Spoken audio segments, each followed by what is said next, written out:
17 anyos nga batanon nga nagatiman sa duha ka mga manghod human biyai sa ilang inahan hatagan og trabaho sa City Hall. Ang report ni Nico Sereno. Miadto sa Mandaue City Hall ang 17 anyos nga gitago nato sa pangan nga Daven. Nakikita siya kang Mayor Jonas Cortez ug mga opisyales nga mipatawag kaniya human sab sila masayod sa iyang istorya. Gipapirma si Daven og personal data sheet aron mahatagan siya og trabaho sa City Hall.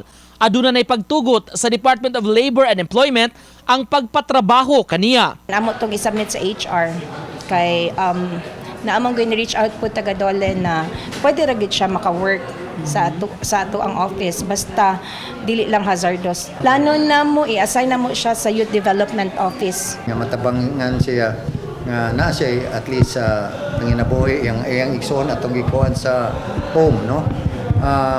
Dako usan akong pasalamat, no, for all the people katong concerned citizens nga nitabang. Samtang nabalhin na sa shelter facility sa Mandaue ang duha niya ka mga manghod nga nag-edad og 5 anyos ug usa ka tuig. Matud pa, anam-anam na hinuon sila nga nag-adjust sa bag-o nga environment. Apan plano ni Daven, balikan ang iyang duha ka mga manghod. Dili man kanilang ang nanginanglag tabang, no. Dili ka na sa mag-trending. We don't have to wait nga mutabang ta og kanang naag mag-viral na, no. Daghan kayo. Small deeds, small nga kuan tabang nato sa taong nanginanglan. Uban ni Rod Prado, Nico Sereno, Balitang Bisdak.